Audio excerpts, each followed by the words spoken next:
Check this.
Hello and good afternoon, everybody. It is I, Lee Bailey. I just threw this shirt on, so I forgot to button up the collar here. This is Be Encouraged. It's a 4:30 program here on. We do this every single day, folks, in case you were wondering. Every single day at 10:30 in the morning and again at 4:30 in the evening, we have Be Encouraged. And today I couldn't be happier to have the guest that we have. She is the founder of Next Steps, or Step. We'll find out when we talk to her. And it's an organization. Well, we'll tell you about it. Let her tell you about it. How about that? Here's Elizabeth Redford. That's it. Elizabeth Redford. It's right there. See, you can see. Sorry, it just blanked myself. At least I remembered your first name. Elizabeth, how are you today? I'm well. How are you? I couldn't be doing much better. We talked about that a little bit before the hand. I guess got to call my doctor to go get blood work done tomorrow. Because a year ago, a lot of people know this, but I posted this out to so many people. We may have a lot of extra listeners today. And I had to underwent a double lung transplant just a little over a year ago. And so I would have to do some follow-up stuff every couple of weeks or so. But anyway, so that kind of got me on that mindset right now to not forget that I need to go do blood work tomorrow morning. Elizabeth, talk to me about is it Next Steps or Next Step? Next Move. Next Move. Oh, man. You're close. See, I am, and it's written right here. It says Next Move right here. But I just said Next Step. Anyway, Next Move. Okay, well, tell me about Next Move. You founded Next Move, right? Yes. So okay. I'm our executive director and one of the co-founders. We are a nonprofit based in Central Virginia. And what we do is we partner with the business community to create guided internship experiences for young adults with diverse abilities. We mostly work with individuals with intellectual differences and with autism. Mm-hmm. And we place them into businesses so that they can get hands-on job training on their resumes. Sure. And we also have a whole educational model. So they're not only doing job training on site with us, but they are also learning about concepts like teamwork, professionalism, resume writing, interviewing, you name it. Right. So prepare them for the workforce. That's really great. And it's just internships, or do you put people in job placement also? I mean, do they ever get hired to work? I mean, with your organization, or is it all internships and they have to work out hiring on their own? So it's primarily internships for our main programming. Our organization, we partner with some amazing groups throughout the greater Richmond community, as well as now Williamsburg community. So host sites like Wells Fargo Corporate, Ledbury, University of Richmond, William and Mary. And so our interns work throughout those different organizations. We, though, are in the process of opening a bakery that is set to open this fall. Cool. That will be an internship site that we will run. So it will be our curriculum, our model that we have implemented in other organizations. We will implement in our own organization, but we will also be able to hire some of our graduates to work directly in the bakery. Oh, absolutely. I worked in a pizza place and we had to make dough the night before and let it rise and all that stuff. And, not extremely difficult process. I mean, it's got measured out ingredients, and I used to do it, and God knows it had to be simple for me to do it. But, it was I can totally see how someone, well, first of all, our autistic kids and adults are very intelligent, very smart. They don't have necessarily the social skills, but they definitely know how, if you give them a regimented way to do something, bam, they got it. They won't forget ever in their life. And they'll make sure everybody knows how they do it, especially if you ask them, how'd work go today? Well, first we took the pound of flour, and then we took, no. Did you have a good time? Yes. Okay. That's all I wanted to know. You had to ask the right questions the right way. My wife is a special education teacher, and she had a kid one time in her class. Yeah. He was in the cross country team. He's just on the team. Wasn't a great cross country player, a necessarily runner, but he enjoyed it, and the kids loved him, and the kids took care of him and all that kind of stuff on the team. And one day she knew he had a big meet, and the next Monday he came in and she goes, "Hey, Evan, how did the cross country meet go?" "Oh, well, we came out here and we ran up to this side and we went over the." She goes, No, hold on. "Did you have a good time this weekend?" "Yeah." That's all I wanted to know. She said, "Dang it, Mary, you knew better than to ask that question that way." Anyway, but there's such wonderful young people, older. Well, it's funny. I work safety and security in Fairfax County Public Schools. So I went to a training on how to work with autistic people with autism, because they don't understand social skills and they don't necessarily understand your instructions you're trying to give them, because they take it very literally and that kind of thing. So this was a great program. But one of a dad came in who was going to talk to us about his kids and autism and stuff like that. And the first thing he said to us, Elizabeth, was, "What does every autistic child have in common?" And we were all like, I'm sitting there trying to think, because I'm an answerer. I'll throw out the answer if I got it in my head. But I couldn't think. I said something about, well, they're very intelligent. He goes, "That's true." I said, and I don't know if I said something. Anyway, the answer that no one got was, they become adults with autism. Mm-hmm. And it's like, ooh, because a lot of people think about autism, kids. Right. But there's a lot of adults out there. Right. I might be on the spectrum. Who knows? I know that I have ADHD, so that might be a precursor to having been. I just might be a very high functioning person. I don't know. We'll see.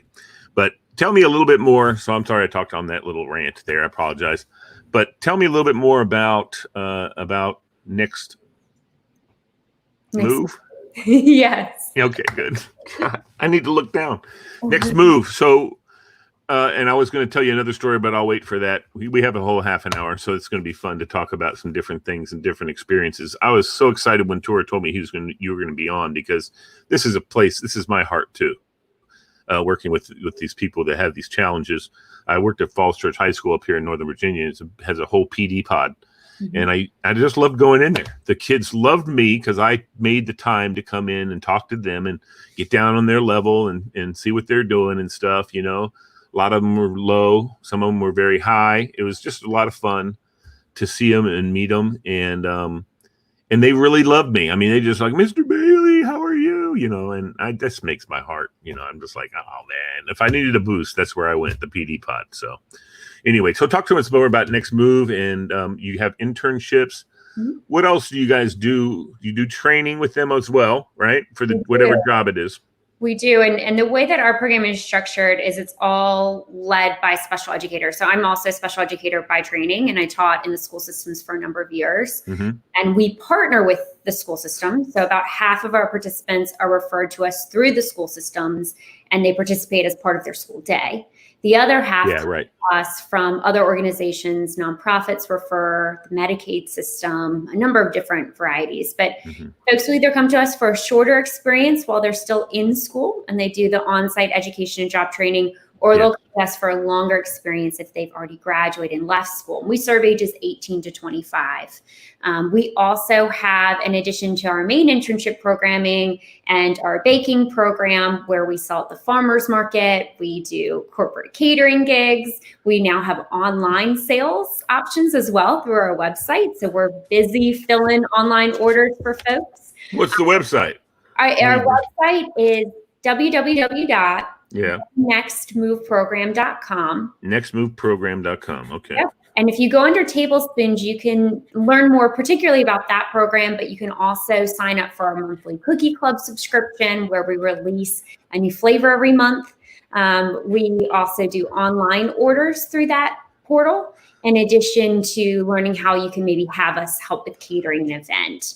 And what's exciting again about that particular program is that we are not only able to offer internships, but we also now are starting to hire some of these adults. So when folks invest their money in our programming, it's really doing great work to support these young adults, support their families, and to get them out in the community, and also to give them employment and give them an income. Well, this is a .com. So is there a 501c3 part of this ORFIT? Yeah, it is. Yeah. Okay. So Next Move itself is our nonprofit, and Tablespoons rolls up under that. We are in the process of launching a separate Tablespoons site, just because it's hard to condense everything Tablespoons into that main website with everything we have going on. And that is set to launch next month. But we're excited about our bakery opening. That will open in the fall. And we are teaming up with a local church here in the greater Richmond community. We'll actually be taking over their former parsonage house as our space. So they will be our landlords, we'll be the tenants there. The whole first floor of this 1920s house will be retail and open to the public. So folks can dine in like a cafe and enjoy our great treats. And then upstairs we'll have the master bedroom becoming our classroom space. We'll have other offices on site for our team, and then all the baking will occur next door in the main church building in their commercial kitchen. That is outstanding. That sounds like so much fun. It sounds like something you guys are really going to have a ball with. The kids, and not just the kids, adults, right? Yeah. I keep forgetting. I just think, special needs as kids, but there's so many adults now. In fact, a lot of the kids that I know still, they're not, to me, they're kids, but they aged out of the program at the PD pod. So, and one of them is just going, he's a great kid. And he's probably watching today. I don't know if he is or not, but he might be. But Joseph Phelps is his name. He's a neat kid. He's a little he's got more issues than just physical disability. But I just love that kid, man. And he's got something with because whenever I would come in, I go, Joe. And he would, Joe, his whole body, like that. But he loves it. He's like, Mr. Bailey, but every time I say something to him, he jumps a little bit. He's got that going on. And I always feel bad. I'm like going, I want to come in, but it doesn't matter. If he sees me, he does that. It's just that excitement that he has when he does it. And I worked actually at the United States Senate. We had a young man who worked for us who had Down syndrome. Super kid. Super guy. He was a 30-year-old man.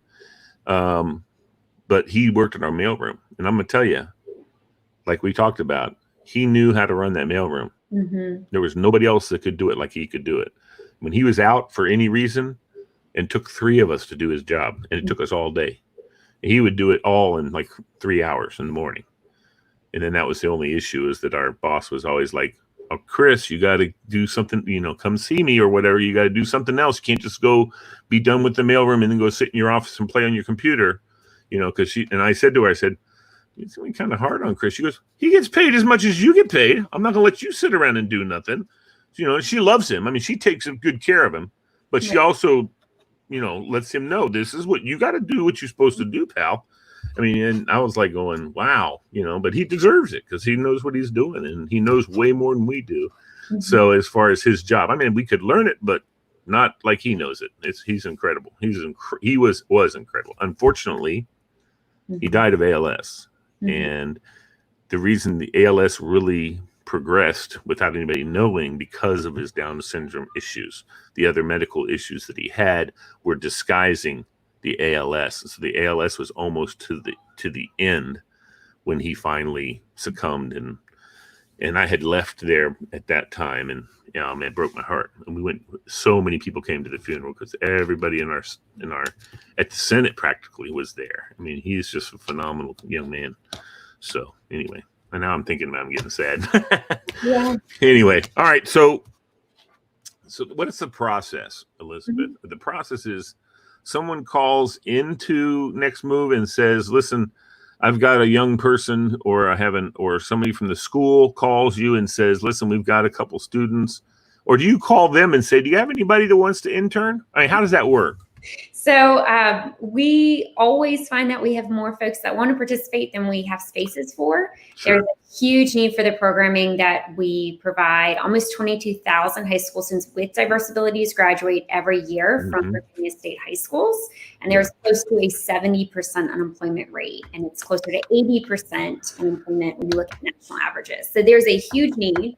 The current approach to job placement and job training is to work often with a government agency or with a private agency and to try to place individuals. And that hasn't always been successful for a lot of folks for many, many reasons. And so what's unique about our programming is we are educators and we are able to bring together the business community as well as the educational field and school systems to try to tackle the problem together and to really prepare these young adults for employment.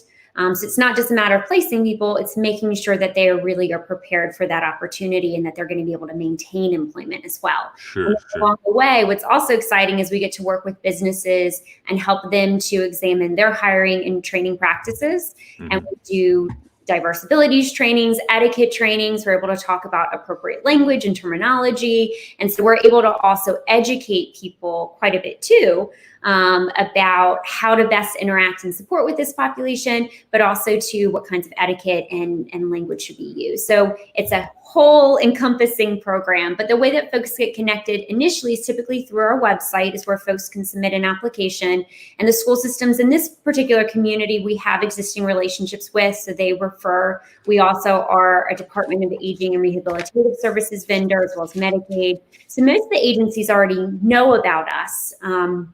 And they know to look for us, but we regularly too will post on social media through our Next Move accounts, such as at Next Move program on Facebook, Twitter, and on Instagram. And so we often will share out too if we have upcoming sessions that have openings. And so folks connect that way. We have an online application. We try to give everyone an interview. And then from there, we make final selections. And if folks aren't selected, because again, we often just don't have the capacity for everybody, we are able to hopefully refer them on to other organizations that we think might be a good fit, or maybe encourage them to apply again in the future. Okay. Is that the right address right there? Nextmoveprogram.com. It should be the Next Move program. Okay. You're so close. I was very close. Hold on. Sure. Edit. The Next Move. Okay. There you go. I think Next Move program was already taken by someone else. No, I believe me. I understand how that works. So we had all right in there just in case. There it is. Okay, good. So that's where you can go to, ladies and gentlemen, if you have somebody who you think might benefit from being part of this program. Now, also the other beneficiaries from this program are people who volunteer. Tell us about that. Sure. A little bit. So we have had to obviously pause quite a bit with volunteerism because of COVID. So we're not doing any of our in-person sessions right now. We are doing online programming, which requires less volunteer engagement from the community. But traditionally, when we're in session, we have volunteers help with a whole host of different things, everything from coming in as a guest speaker to attending our social skills meet and greets where students practice their social skills and they get feedback from us, to even serving as like mock interviewers when we do mock interviewing for that particular unit. And then for the baking program, we often have folks help us out for big events, for the farmers market, and just assisting our students as they are handling sales transactions and interacting with customers to be there for support. Okay. What about Next Move moving into other areas like up here into the Northern Virginia area? Do you service anybody up here? We don't currently. We're a small organization. We've only been around as a separate nonprofit for about 5 years. Okay. We'd love to expand, but obviously funding would need to come with that. It takes time. Well, you do a Kickstarter, man. I tell you what, there's a lot of people be very behind this, I think, in that kind of thing. So yeah, that would be something you could really benefit from. Next Move could really benefit from, I think. But so I want to know, let me see, what else? What have we not covered that you guys are all on top of doing? You have the bakery. That sounds like so much fun. I'm going to have to go online and get the cookie of the month, I think. I'm not sure, but we'll have to hook up for that. We do obviously, as I mentioned, lots of corporate and community trainings to spread education and knowledge. And then we also have a really thriving alumni population as well that we continue to stay in touch with. So, so many of our young adults, they find that after they leave us, they've had a fantastic experience. Many of them do go on and find employment, which is fantastic, but they still struggle maybe socially to connect with individuals in the community, and they want to see friends. And so we've started offering weekly programming to them, everything from yoga that we do together to healthy cooking to bowling. So you name it. So we will sometimes have volunteers help out as well at some of those alumni events. And they're so much fun. I really like the way you said diverse disabilities. Yes. I love that. I love that term. My question is, how many PD kids do you have, or adults? God, I keep saying kids. I'm sorry. I'm used to working with PD kids. I'm used to working with kids who are in this diversity as well. So that's what my brain goes to. But these persons that you work with, the people that you work with, the awesomeness people, how many physical, is it just kind of even out, physically disabled versus physically disabled, just mentally, I guess, diverse in mentally capacities? Intellectual differences. Yeah, intellectual differences. Yeah. So ID, I know that's the proper term now. ID. Yeah, believe me, I should know that. Yeah. But yeah, we primarily work with individuals with intellectual differences as well as autism. Every now and then we will have individuals with different physical challenges, like cerebral palsy or CP. But traditionally, their primary label in terms of services is going to be ID. Usually our young adults are going to be in self-contained classes throughout high school, and they're also going to be on a modified diploma track, which is part of why programming like ours is so essential, because going on in a more traditional academic course, it's just not going to always be for them because of the diploma. Do you do more than just autism? You work with like a high functioning kids who are MR, and I know that's not a proper term either, but ID that related. I don't know how you say that. Yeah, so we do tend to work with individuals. So MI is typically the term we use instead of higher functioning. And usually instead of higher functioning, we would say more independent or less independent. I don't even like to say functioning. I just like to say higher and lower. You know, that way it doesn't sound like I'm saying the functioning part. People who know that I'm saying higher and I'm saying lower. And that just means people who can, the kids who can, and the more independent. The young people are more independent. They can do more things on their own without as much instruction, without as much, hand holding, I guess is the term, or not probably the proper term, but and but you know what I mean. Yeah. And that's all of this is good conversation too, because the terminology that we use for different labels tends to change based off all the time. What advocates are stepping forward and saying they're most comfortable with, and self-advocates. And so we always try to mirror whatever language that this community really puts out as saying that they feel most comfortable with. So it does change regularly. So that's something that people can always do, regardless of their experience and training, is to just try to stay informed and do some research and ask those questions about what terminology to use is so important. And that is very important. And you can ask, they'll tell you, a lot of times we used to have a young man who used to come and tell us all about the plane wrecks of the world, that would happen over the years. And he had them memorized. So he must be watching the videos at home of, the story, and then, that kind of stuff. And he would inflect and but he would tell us, did you know that Mr. Bailey in 1973, of such and such a jet, and all these details, that they give you on these shows, and he would just recite it back to us, and I would listen. That's fine. I know that probably he doesn't get a lot of people to listen. That's why he would eat his lunch and beeline to me so he could tell me another story that he'd heard on the thing. But he's a super brainy kid. In the classes, even though his social skills were, not where he wanted them to be. He would, and he would tell us all about, I'm Asperger's, and he would tell us all about what terminology, I guess, to use. And he knew all about what his diversity was. I love that you said intellectual diversity. That's just, I'm going to have to hold on to that one, because I love that term. That's the best way. I've talked, especially coming up to high school. I graduated in 1984, and being an educator yourself, when I was taking education classes in college, because I thought I wanted to teach, but I moved into, my principal wanted me to do security because she liked the way I handled the kids and made relationships and stuff. But anyway, that's another story altogether. But in my education class, I learned that the first time they tested for accommodations for people with learning disabilities that were not physically disabled was 1984. Yeah. And I was like, now that's why I've had to go to summer school almost every year. Of course, I get A's in summer school because there's no homework. My issue was the tediousness and the motor skills of homework. I mean, my brain would go way faster than I could keep up with writing.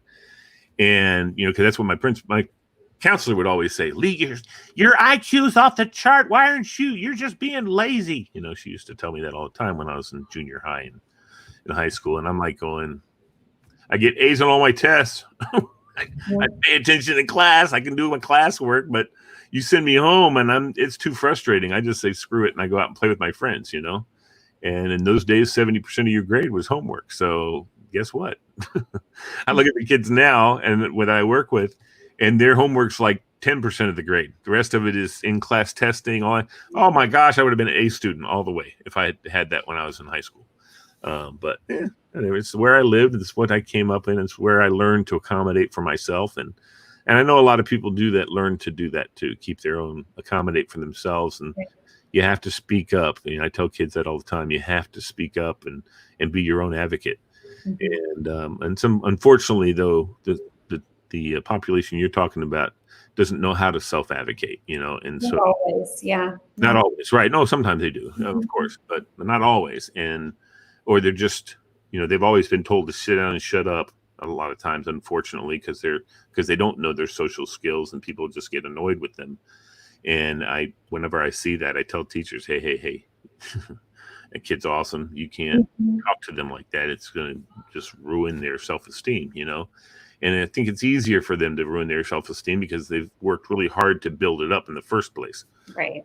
So anyway, sorry. Once again, this is Elizabeth. I like talking with you because this is where I am too in my life. And I would have loved to have worked with these kids, and I have worked with these kids, just not as an educator. Well, that's not true. I guess I kind of do qualify as an educator to a certain extent, but yeah, this is just I want people, this is just like, you know, Black Lives Matter is a completely and utterly different situation. And I'm not trying to put it together with this, but there are a lot of young people, a lot of older people who have autism, who have other intellectual diverse ways of learning. And, you know, and that doesn't mean, a lot of times it's teaching disability, not a learning disability. You know, I learned that and wrote that as my education. One of my papers I wrote was teaching disabilities. You know, it's not a learning disability, it's a teaching disability. It's a learning difference. That's what I said, but I like learning diversity. Yeah. Diversity. That's just the greatest term. The idea of diversibility or an intellectual diversity, because it acknowledges the fact that we are all on a spectrum somewhere. Exactly. For all of these things. Same with autism. We don't all necessarily have autism, but some of the characteristics of autism we all have, and we are all somewhere on the spectrum. So it's more inclusive and more positive.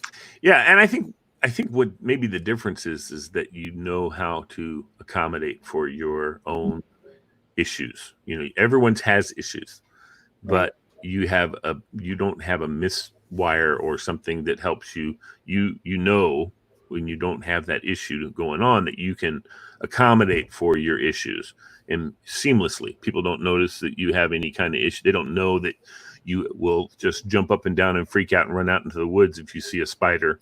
You know, I mean, that's a normal freak out kind of a thing. And there's some people who look at a spider and go, but I'm sure they were scared at some point, but they just got used to saying, it's no big deal. It's just a spider. They've accommodated for themselves, you know, and there's a lot of people who never have. And I use that as an example. I mean, there's so many other things. We were told by the police, the sheriffs that were running that autism program, they said they're telling the police officers, when you're pulling over a car and you see an autism bumper sticker on the car, turn your lights off and don't run your siren, because likely there's someone in that car that's freaking out with your lights flashing into the car. Yeah, those are the kind of things that they were teaching all of us. I mean, I don't drive around and pull people over, but and teaching us how to deal with kids and understand that how they react to certain commands. For police officers, for instance, certain police officers have certain commands they give a suspect or a person, and some of those commands don't gel with people with autism. Right. And so then what does a police officer do? He thinks the guy's being a smartass, and he's like, oh yeah, okay, I'll show you I'm a smartass, buddy. And then it just gets out of hand, and they don't understand. So it's really, it was very much an awakening for a lot of guys who were there. They were talking about it afterwards, and big gruff police officers, and one of the things they told us also is they keep in their cruiser a blanket, because in their community, they have a young lady with autism who hates clothes. Okay. Now, when she was 5 and 6 years old, not a big deal. She'd strip down and run outside and run down the street. Well, now she's 18, and she still does that on occasion to keep a closer eye. But she's a very nice girl, but she's got autism, and she's intellectually diverse as well. And she doesn't know better than to just strip and run outside. And he said, so when we get that call, first guy has the blanket in their cruiser, hurries up and gets there to put the blanket, and she loves the badge. The twinkly badge. So they'll just walk up and hold the badge and say, hey, Lisa, look. And she'll come up to see the badge, and they put the blanket on her, and because, obviously there's people that could take very bad advantage of a situation like that. And that's one of the reasons why they rush to get there so fast, is because they don't want something to happen to her. They're not worried about other people seeing what they're seeing. There have been some really interesting things that parents have come up with, different devices to help with law enforcement. I saw one mother who's an entrepreneur. I don't know the name of the exact item, but you can find it online. She created a cover that actually fits over, it just Velcros on to the seatbelt, and you put it on the side. So if you have a child or a young adult with you who has autism and maybe is not verbal, that can right. Later. And I also know that there's legislation that has been passed in Virginia where they have started noting on both licenses and on state issued identification cards if someone has autism. So there are some great tips and tricks that are starting to make their way out there, and hopefully that is helping, in addition to just more training that needs to happen in terms of law enforcement interacting with this population. Yeah, these sheriffs that were doing this program for the whole Virginia Commonwealth were from Clark County. Okay. And those are the guys that ran the program. It was a fantastic program. They were awesome, and they did. Some people mentioned some things. They had a couple parents there too, giving examples of the one parent of a 25-year-old male who, I can't remember what he didn't like. Something freaked him out, and you just need to be aware. And he was nonverbal. I forgot about that part. That's a big part, because that's the other thing with the police officer. He says, "Come here. What are you doing here?" Right. And I looks at him like, and he's like going, "Speak up, boy." Whatever. You don't know. They think the guy's being a jerk. Police officer thinks he's just being a smarty, and he's not. It's just nonverbal. He's freaking out that you're yelling at him, first of all. Right. And anyway. So that's the other thing you see. So that's what almost, they were talking about this, that they think every police officer in when they're learning to become a police officer needs to go through a sensitivity training as far as diverse. And you guys ought to look into being that person, the people that teach that. I mean, I tell you right now, that'd be a great program, and donations from the different departments, and you guys go in with your team and educate them, because that's a huge need, I think, in our community. We hear about like the guy who's deaf who got choked out in DC, and the sad thing for me was it was right near the Gallaudet campus. So you'd think they'd know that there might be somebody deaf around the Gallaudet campus. It's a whole community up there. That just drove me nuts when I heard that whole story. I was like, oh, you think, guys, look, you're a block and a half from Gallaudet. You don't think students run around that are deaf? Like just learning basic sign language. I know when I was a child, I learned the alphabet, and I still know it. I've taken some basic, thank you. Thank you. I've taken some general classes over the years just to try to learn some of the most common signs. But I think everybody, if you could at least learn how to finger spell, Then if need be in a particular emergency, you could at least spell out words and communicate that And way. you can learn all that on the internet. Just put in Google, learn sign language, and you can learn all that stuff there. If you want to learn about, I'm sure Next Move program on your website has all kinds of ways to deal with people with autism.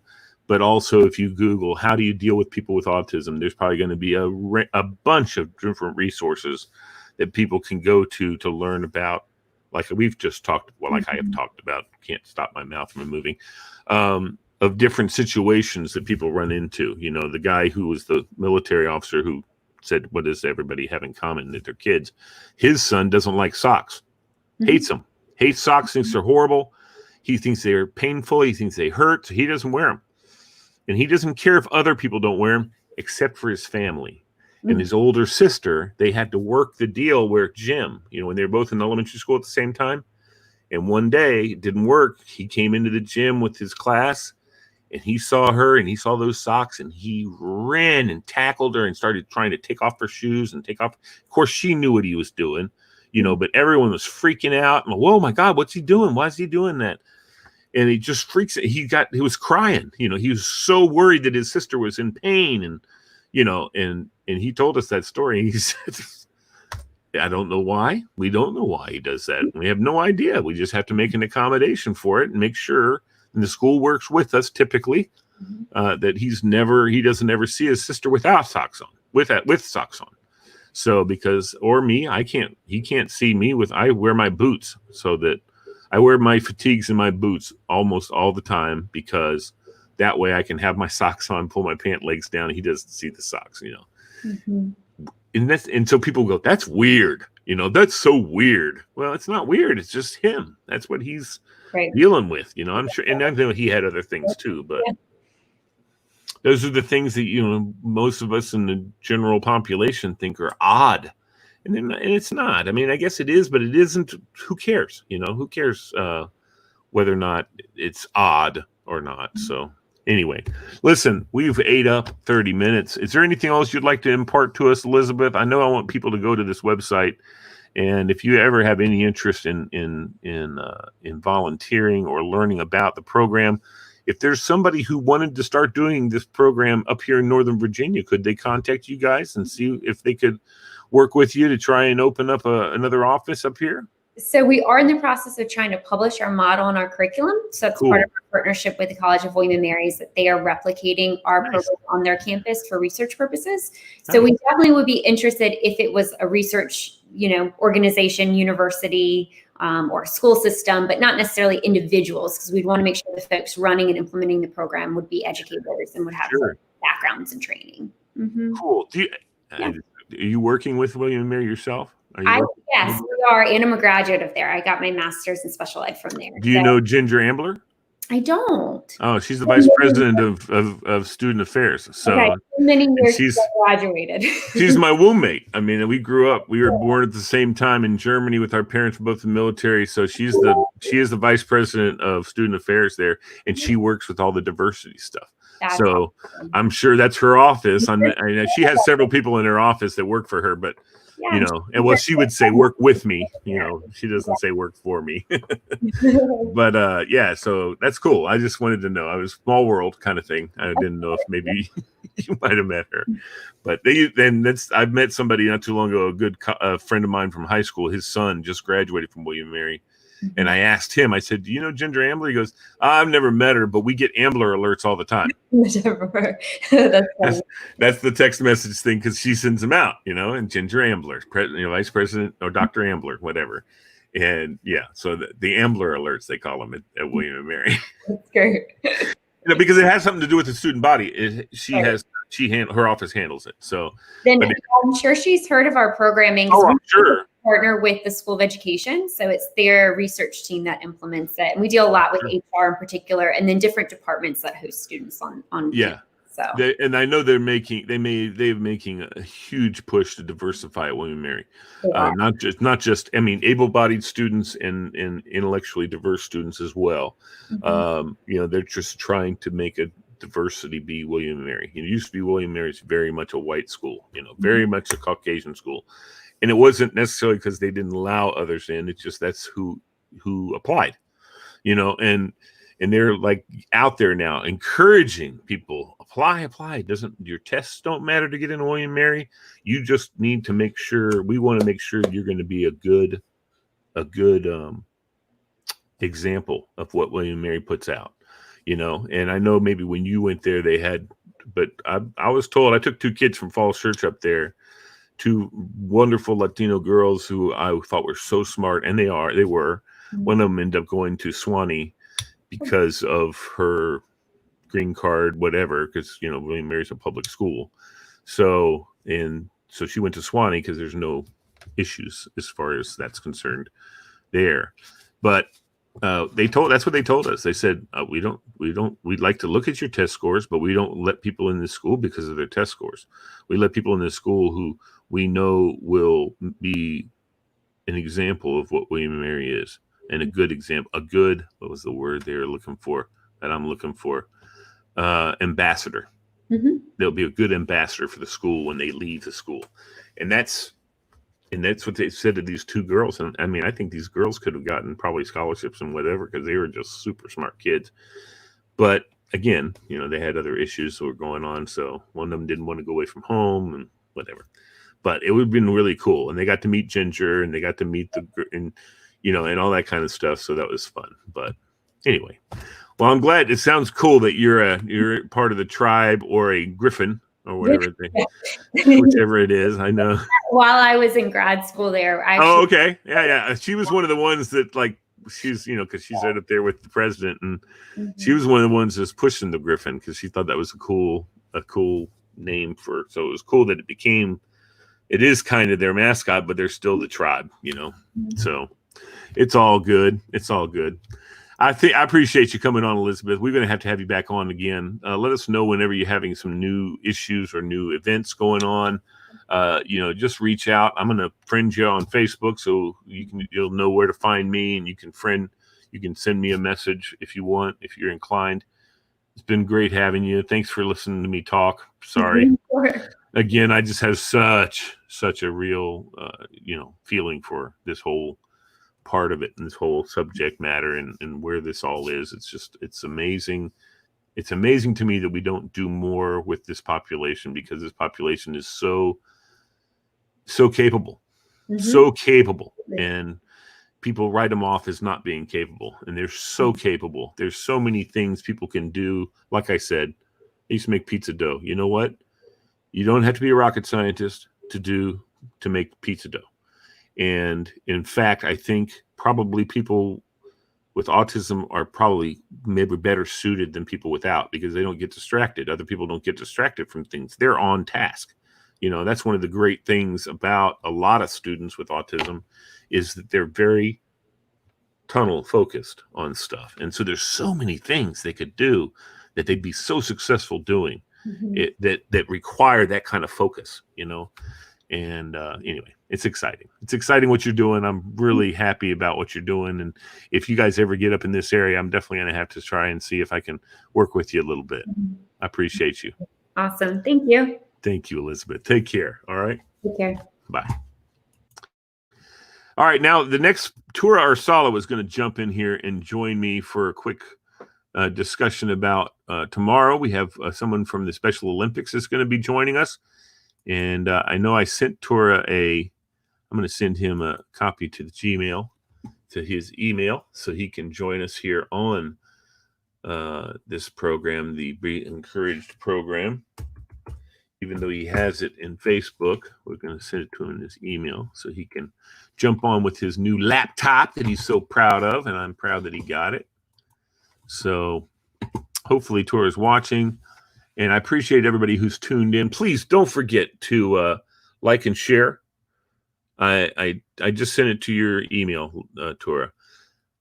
Like and share the program with everybody you know. Don't forget also, ladies and gentlemen, to go to the nextmoveprogram.com, and you can sign up for their Cookie of the Month Club. I'm going to definitely go there and sign up. Here's Tura right here. Tura! How are you? Nice. I love your sweatshirt. Nice. Hey, you said that earlier too. I know. I always talk about it. Anyway, talk to me about what's coming up. What's your event that you have coming up? I want to remind people about it. Well, before I do that, tomorrow we have a very special guest Special joining Olympics. us. Not only Special Olympics, but an actual athlete from Special Olympics will be joining. What sport? What sport? Various sports. They play Okay. different sports. No, I know some of them do. Yeah. I know.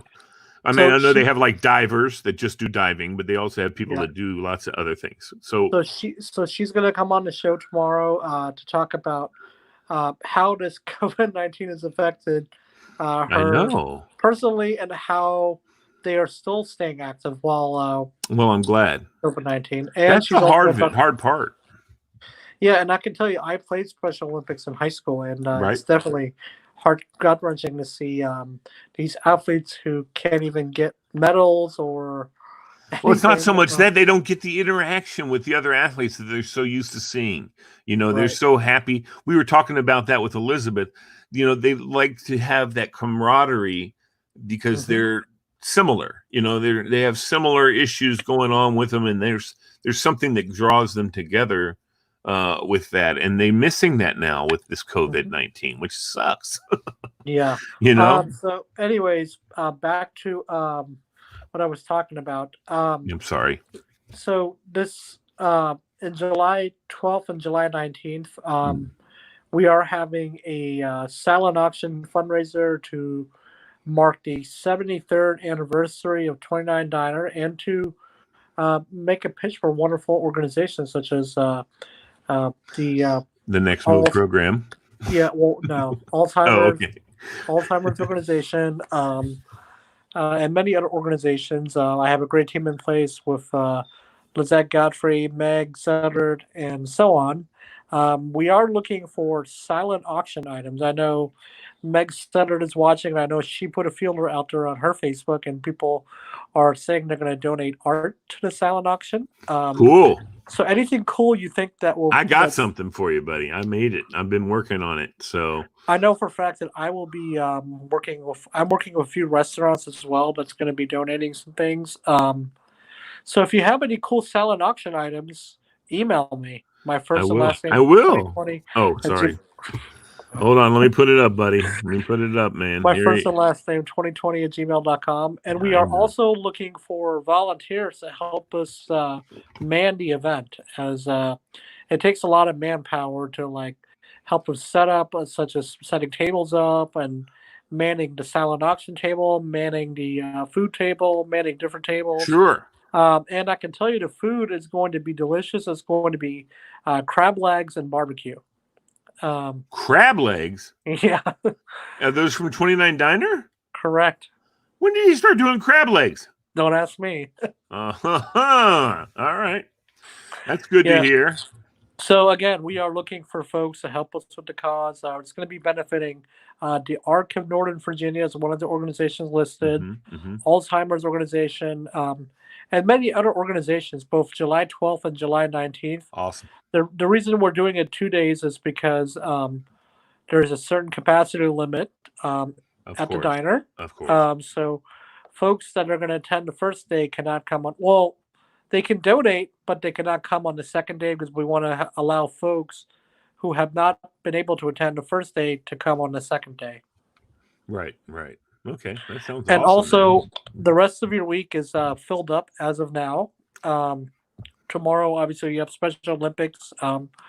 Friday, you have event. So are we just doing a Special Olympics tomorrow at 4:30? Okay, so there's no Correct. other guest. Okay.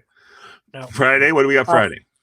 So Friday, we have Yvette Mooney, who I told you about. Is going to be coming on to talk about her community work. And she's also going to talk about the Zumbathon fundraiser that she did. Zumbathon. I saw her doing it. Yeah, she did it at the 29 Diner, didn't she? She did. Yeah, I remember, in the backyard, in the back lot. And also, she's working with me to get you office space. I know. Looking forward to that. And speaking of which, what's his name? Really enjoyed being. Yeah, he really enjoyed being on your show yesterday. I'm glad. What he told me today, he was like, "Hey, we have to get Lee to come out to one of our I'd like to do that. To do a live show." Sure. And then also on 4:45 on Friday, we have those two amigos that I told you about yesterday. Yes, that's right. Manish and I forgot the other guy's name. Yeah, so they're going to come on and talk about their organization. Okay. And then next week, we are going to potentially have a member of the Arlington County Police Department coming on to talk about safety tips during COVID-19. Cool. I know we had Fairfax County the other day, so it's always good to expand our horizon to get folks from different Absolutely. areas. I love to give them all. They're all heroes, man. Let me tell you. All right, my friend, I got to go. I'm going to let you roll. We'll talk to you later, my friend. Thank you very much, Tor, as always. All right, bye. All right, buddy. All right, ladies and gentlemen, that's it for us today. We are going to roll out of here, and we're going to roll out of here quicker than we normally do. Peace.